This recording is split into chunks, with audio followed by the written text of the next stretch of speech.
Hi, and welcome back to Inside ETFs 2020. I'm lucky enough to be joined by John Davi, the CIO of Astoria Advisors. Thanks so much for being here, John. Thank you, Tom. Appreciate it. So portfolio construction, how do you build them? Yeah, so we combine both macro and quantitative portfolio construction techniques.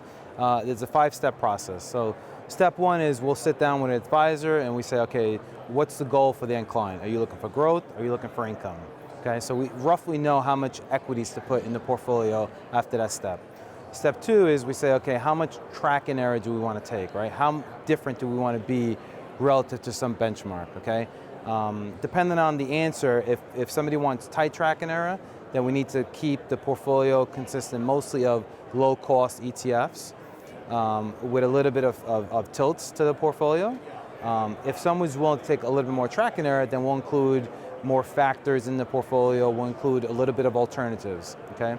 Step three is once we know how much equities we want to take in the portfolio and how much track and error, then we do our macroeconomic research, figure out valuations, what's rich, what's cheap. That's step three.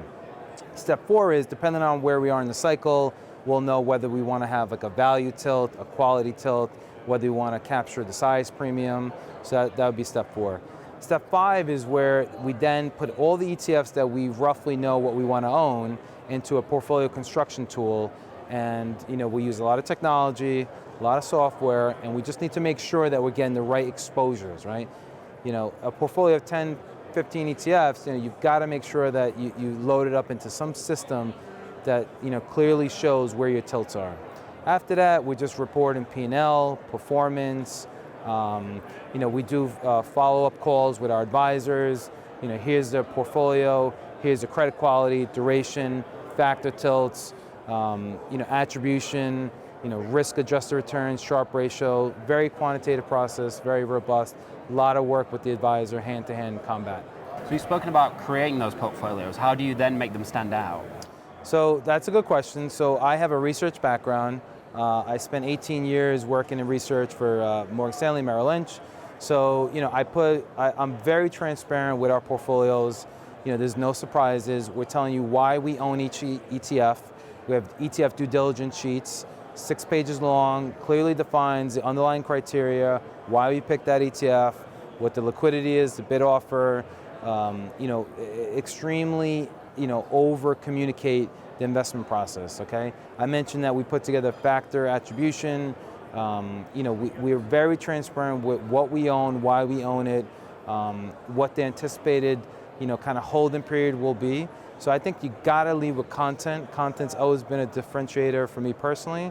And we publish a lot, we do a lot of, blogs, we communicate with the media quite a bit through, social media platforms. So I think that's one way we distinguish ourselves. And you mentioned there briefly your research on macro issues. So what do you think is the biggest macro concern at the moment? So good question. And my answer to that would be more for, people that have shorter term time horizons, maybe our dynamic portfolios where we have a little bit of track and error flexibility. So, in the last, 10 years, we've seen a pretty high correlation between, when the Fed does provide liquidity to the market.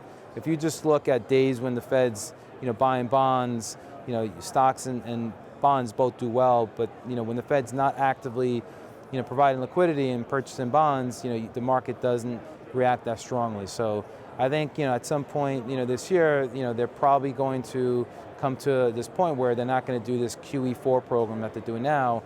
And, we have an election year.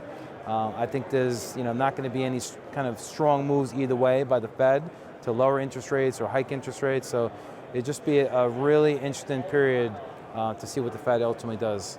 John, thanks so much for speaking to us today. Thank you for the opportunity.